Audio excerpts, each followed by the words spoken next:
प्रधानमंत्री नरेंद्र मोदी ने सोमवार ਨੂੰ ਵਿਰੋਧੀ ਧਿਰ ਉੱਤੇ ਵੱਡਾ ਸ਼ਬਦੀ ਹਮਲਾ ਬੋਲਦਿਆਂ ਕਿਹਾ ਕਿ ਸੰਸਦ ਡਰਾਮਾ ਕਰਨ ਦੀ ਥਾਂ ਨਹੀਂ ਹੈ, ਇਹ ਕੰਮ ਕਰਨ ਦੀ ਥਾਂ ਹੈ। ਉਹਨਾਂ ਦੋਸ਼ ਲਗਾਇਆ ਕਿ ਵਿਰੋਧੀ ਧਿਰ ਸੰਸਦ ਨੂੰ ਚੋਣ ਹਾਰ ਤੋਂ ਬਾਅਦ ਨਿਰਾਸ਼ਾ ਕੱਢਣ ਦਾ ਮੰਚ ਬਣਾ ਰਿਹਾ ਹੈ। ਸੰਸਦ ਦੇ ਸਰਦ ਰੁੱਤ ਸੈਸ਼ਨ ਦੀ ਸ਼ੁਰੂਆਤ ਤੋਂ ਪਹਿਲਾਂ ਪ੍ਰਧਾਨ ਮੰਤਰੀ ਨੇ ਕਿਹਾ ਕਿ ਸੈਸ਼ਨ ਨੂੰ ਸਿਆਸੀ ਡਰਾਮੇ ਦੇ ਰੰਗਮੰਚ ਨਹੀਂ ਬਣਾਉਣਾ ਚਾਹੀਦਾ, ਬਲਕਿ ਇਹ ਰਚਨਾਤਮਕ ਅਤੇ ਨਤੀਜਾ ਮੁਖੀ ਬਹਿਸ ਦਾ ਮੰਚ ਹੋਣਾ ਚਾਹੀਦਾ ਹੈ। ਉਹਨਾਂ ਕਿਹਾ ਕਿ ਜੇਕਰ ਵਿਰੋਧੀ ਧਿਰ ਚਾਹੇ ਤਾਂ ਉਹ ਉਹਨਾਂ ਨੂੰ ਕੁਝ ਸੁਝਾਅ ਦੇਣ ਨੂੰ ਤਿਆਰ ਹਨ। ਸੰਸਦ ਦੀ ਕਾਰਵਾਈ ਰੋਕਣ ਲਈ ਵਿਰੋਧੀ ਧਿਰ ਉੱਤੇ ਨਿਸ਼ਾਨਾ ਲਾਉਂਦਿਆਂ ਪ੍ਰਧਾਨ ਮੰਤਰੀ ਮੋਦੀ ਨੇ ਕਿਹਾ, ਸਾਨੂੰ ਜ਼ਿੰਮੇਵਾਰੀ ਦੀ ਭਾਵਨਾ ਦੇ ਨਾਲ ਕੰਮ ਕਰਨ ਦੀ ਜ਼ਰੂਰਤ ਹੈ। ਸੰਸਦ ਡਰਾਮਾ ਕਰਨ ਦੀ ਥਾਂ ਨਹੀਂ ਹੈ, ਇਹ ਕੰਮ ਕਰਨ ਦੀ ਥਾਂ ਹੈ। ਬਿਹਾਰ ਚੋਣਾਂ ਵਿੱਚ ਵਿਰੋਧੀ ਧਿਰ ਦੀ ਕਰਾਰੀ ਹਾਰ ਦਾ ਜ਼ਿਕਰ ਕਰਦਿਆਂ ਉਹਨਾਂ ਕਿਹਾ ਕਿ ਵਿਰੋਧੀ ਧਿਰ ਚੋਣ ਨਤੀਜਿਆਂ ਤੋਂ ਪਰੇਸ਼ਾਨ ਹੈ ਤੇ ਹਾਰ ਨੂੰ ਪਚਾ ਨਹੀਂ ਪਾ ਰਹੀ। ਪ੍ਰਧਾਨ ਮੰਤਰੀ ਨੇ ਕਿਹਾ, ਹਾਰ ਰੇੜਕਾ ਪੈਦਾ ਕਰਨ ਦਾ ਆਧਾਰ ਨਹੀਂ ਬਣਨਾ ਚਾਹੀਦਾ, ਜਿੱਤ ਵੀ ਹੰਕਾਰ ਵਿੱਚ ਨਹੀਂ ਬਦਲਣੀ ਚਾਹੀਦੀ। ਉਹਨਾਂ ਸਾਰੀਆਂ ਪਾਰਟੀਆਂ ਨੂੰ ਸੰਸਦ ਦੇ ਉਦੇਸ਼ ਨੂੰ ਸਮਝਣ ਅਤੇ ਹਾਰ ਦੀ ਨਿਰਾਸ਼ਾ ਤੋਂ ਬਾਹਰ ਆਉਣ ਦੀ ਅਪੀਲ ਕੀਤੀ। ਬਿਹਾਰ ਦੇ ਵਿੱਚ ਵੋਟਰ ਸੂਚੀ ਦੀ ਵਿਸ਼ੇਸ਼ ਸੋਧ ਦਾ ਵਿਰੋਧ ਕਰ ਰਹੇ ਵਿਰੋਧੀ ਧਿਰ ਦੇ ਮੈਂਬਰਾਂ ਦੇ ਹੰਗਾਮੇ ਕਾਰਨ ਸੰਸਦ ਦੇ ਮਾਨਸੂਨ ਸੈਸ਼ਨ ਵਿੱਚ ਦੋਹਾਂ ਸਦਨਾਂ ਦੀ ਕਾਰਵਾਈ ਵਾਰ-ਵਾਰ ਮੁਲਤਵੀ ਹੋਈ। ਉਧਰ ਵਿਰੋਧੀ ਧਿਰ ਨੇ ਕਿਹਾ ਕਿ ਇਸ ਵਾਰ ਵੀ ਸੰਸਦ ਵਿੱਚ SIR ਦੇ ਮੁੱਦੇ ਉੱਤੇ ਚਰਚਾ ਉਹਨਾਂ ਦਾ ਮੁੱਖ ਮੁੱਦਾ ਹੈ ਅਤੇ ਉਹ ਆਪਣੀਆਂ ਮੰਗਾਂ ਸਰਦ ਰੁੱਤ ਸੈਸ਼ਨ ਵਿੱਚ ਪੁਰਜ਼ੋਰ ਤਰੀਕੇ ਦੇ ਨਾਲ ਚੁੱਕੇਗੀ। प्रधानमंत्री मोदी के बयान तो बाद विरोधी धिर ने सरकार नूं जम के घेरिया। विरोधी पार्टियां दे आगुआं ने सरकार ते तानाशाही का दोष लाया ते कहा कि विरोधियों नूं सरकार सदन विच बोलण नहीं देना चाहुंदी। कांग्रेस की जनरल सकत्तर प्रियंका गांधी ने प्रधानमंत्री मोदी ते निशाना लाउंदिआं कहा कि संसद विच लोकां लई अहम मसलिਆਂ नूं चुकना नाटक नहीं है, बल्कि इन्हां उत्ते चर्चा की इजाजत नहीं देना नाटक है। उन्होंने कहा कि वोटर सूचियां की विशेष सोध, SIR अते हवा प्रदूषण वर्गे अहम मुद्दों उत्ते सदन विच चर्चा होनी चाहिए है। केरल के वायनाड तो लोक सभा मैंबर प्रियंका गांधी ने संसद के विहड़े विच पत्रकारां नाल गलबात दौरान कहा कि संसद किस लई है, असीं अहम मुद्दों ते चर्चा क्यों नहीं कर रहे हाँ। संसद विच चर्चा ना करके सरकार साडी आवाज़ नूं दबाउण लई पूरा जोर लगा रही है।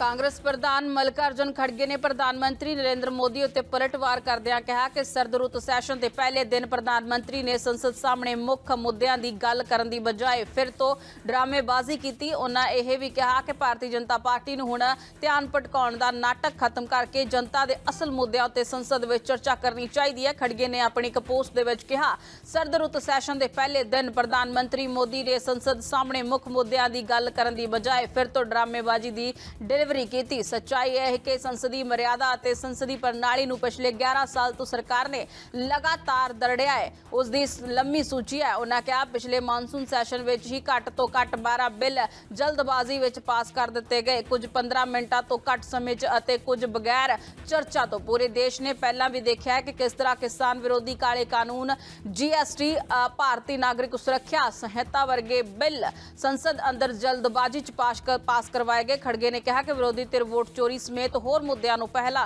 देना चाहुंदा है ते संसद विच असीं इस नूं लगातार चुकांगे। उन्होंने यह भी कहा कि भाजपा नूं हुण ध्यान भटकाउण दा नाटक खत्म करना चाहिए है अते जनता के असल मुद्दों ते संसद विच चर्चा करनी चाहिए है।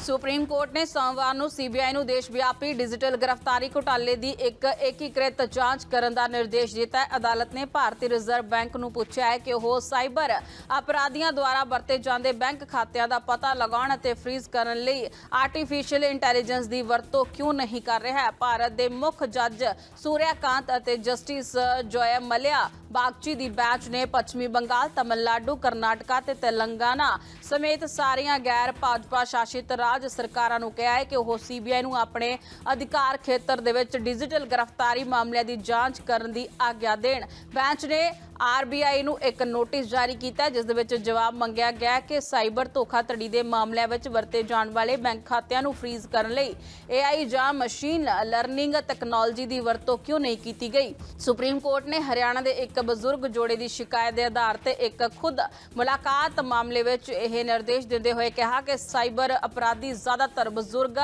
नागरिकों नूं निशाना बनाउंदे हन ते उन्हां दी मेहनत की कमाई तो धोखा करते हैं।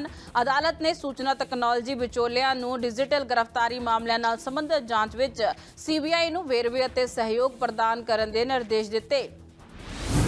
ਨੈਸ਼ਨਲ ਹੈਰਾਲਡ ਮਾਮਲੇ ਦੇ ਵਿੱਚ ਸੋਨੀਆ ਗਾਂਧੀ ਅਤੇ ਰਾਹੁਲ ਗਾਂਧੀ ਉੱਤੇ ਨਵੀਂ FIR ਦਰਜ ਕਰਨ ਤੋਂ ਬਾਅਦ ਕਾਂਗਰਸ ਨੇ ਇਸ ਨੂੰ ਬਦਲੇ ਦੀ ਕਾਰਵਾਈ ਐਲਾਨਿਆ ਹੈ। ਕਾਂਗਰਸ ਦੇ ਸੰਸਦ ਮੈਂਬਰ ਅਭਿਸ਼ੇਕ मनु सिंघवी ने कहा है कि मोदी सरकार सोनिया गांधी राहुल गांधी और कांग्रेस पार्टी नूं निशाना बनाउण लई डराउण धमकाउण दी राजनीति का सहारा लै रही है। सरकार आर्थिक तबाही, देश विच नफरत फैलाउण, बेरोजगारी, असफल विदेश नीति और अमरीका और चीन तो मिल रही धमकियां तो देश का ध्यान हटाउण दा लई नैशनल हैराल्ड का मुद्दा उठा रही है। ईडी और भाजपा नूं एक अजिहा अपराध बनाउण लई नोबल पुरस्कार मिलना चाहिए जिथे कोई अपराध नहीं किया गया। नैशनल हैराल्ड केस विच विलखण उदाहरण है जिथे एक भी मुद्रा लैण देण दा लाभ तो बिना मनी लॉन्ड्रिंग का मामला घड़िया जा रहा है। इसनूं दुनिया के अजूबियां विच गिणिया जाना चाहिए है। पंजाब पुलिस और केंद्रीय एजेंसियां ने मिलकर एक अंतरराष्ट्रीय अतवादी मड्यूल का पर्दाफाश किया है। अमृतसर दे विच बॉर्डर रेंज के DIG संदीप गोयल ने दस्सिया कि यह गिरोह पाकिस्तान दे विच बैठे हैंडलरां दे इशारे ते पंजाब विच दहशत का माहौल पैदा करने लई ग्रेनेड हमले करवा रहा सी। इस विच ईशान अख्तर और शहजाद भट्टी मुख साजिशकार निकले हैं जो विदेश च बैठ के पूरा नैटवर्क चला रहे हैं। अमनदीप नामक नौजवान नूं ISI दे इशारे ते ग्रेनेड मुहैया करवाए जाते सन अते ओह ही पंजाब दे वख-वख हिस्सियां च हमले करवा रहा सी। DIG ने खुलासा किया है कि सब तो पहला हमला गुरदासपुर के एक पुलिस स्टेशन से किया गया सी। इस हमले तो बाद पंजाब पुलिस ने कई लोगों को गिरफ्तार किया है डूंघाई दे नाल पुछगिछ की तां पूरा मड्यूल सामने आ गया। इस मामले में दिल्ली पुलिस ने भी 2 मुलजम गिरफ्तार किए हैं जिन्होंने जल्द ही प्रोडक्शन वारंट से अमृतसर लिया जाएगा। DIG संदीप गोयल ने दस्सिया कि एक हमले तो 4 तो 5 दिन बाद इन्होंने दोषियों ने दोबारा ग्रेनेड हमला किया। नाकाबंदी दौरान पुलिस ने जदों इन्होंने रोकने की कोशिश की तो दोषियों ने पुलिस से फायरिंग कर दी। जवाबी कार्रवाई दे विच 2 नौजवान जख्मी होए ते उन्हां तो एक हैंड ग्रेनेड भी बरामद होया। सरकार के दाव्यां के बावजूद ट्रांसपोर्ट वर्कर्स यूनियन ने अपनी हड़ताल जारी रखी और अपनी मंगां नूं लैके धरना प्रदर्शन किया। जलंधर विखे मुलाजमां ने धरना प्रदर्शन करदिआं सरकार विरुद्ध नारेबाजी की। जलंधर डिपो 1 के प्रधान चरण सिंह ने कहा कि बीते दिन सरकार नाल होई मीटिंग बेसिटा रही है। मुलाजमां दीआं मंगां नूं भी सरकार ने अणगौलिया कर दिता है। उन्होंने कहा कि जो तक विरोध प्रदर्शन दौरान मुअत्तल किए गए सारे मुलाजमां नूं बहाल नहीं किया जाता हड़ताल जारी रहेगी। पंजाब भर दीआं जथेबंदियां उन्हां दा समर्थन करने लई तैयार हैं। पंजाब रोडवेज, पनबस और PRTC कंट्रैक्टर वर्कर्स यूनियन के आगू रेशम सिंह गल ने कहा कि 173 कर्मचारी पुलिस हिरासत दे विच हैं जिन्होंने तुरंत रिहा किया जाना चाहिए। ट्रांसपोर्ट मंत्री ने भरोसा दिता सी कि गिरफ्तार जां हिरासत दे विच लए गए कर्मचारियों को रिहा कर दिता जाएगा पर उन्हां विचों किसी को भी अजे तक रिहा नहीं किया गया। जदों तक सरकार शर्तां पूरीआं नहीं करती वह हड़ताल जारी रखणगे।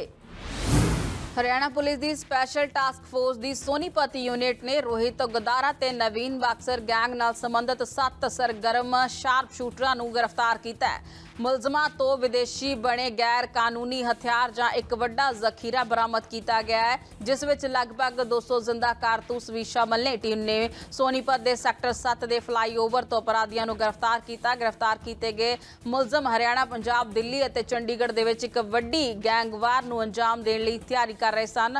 मुलजमां दी पछाण रोहित, मोहम्मद साजिद, मानव कुमार, विकासपाल, हैप्पी सिंह, जबरजंग सिंह और विजय कुमार वजों हुई है। उन्हां तो विदेशी देसी पिस्तौल, 197 जिंदा कारतूस और होर मैगजीन बरामद किए गए ने। इजराइल ने दक्षिणी गाजा शहर रफाह विच सुरंगा विच फसे 40 हमास लड़ाकियां नूं मारन दा दावा किया है। इजरायली फौज ने एक बयान जारी किया है जिस विच कहा गया है कि हथियारबंद लड़ाकियां नूं खत्म करने लई एक रफाह विच सुरंगा नूं तबाह किया जा रहा है। पिछले हफ्ते तो सुरंगा दे अंदर 40 तो वध लड़ाके मारे गए जा चुके हैं। इजराइल दे पहला रफाह विच कई लड़ाकियां नूं मारन अते गिरफ्तार करन दा दावा किया है।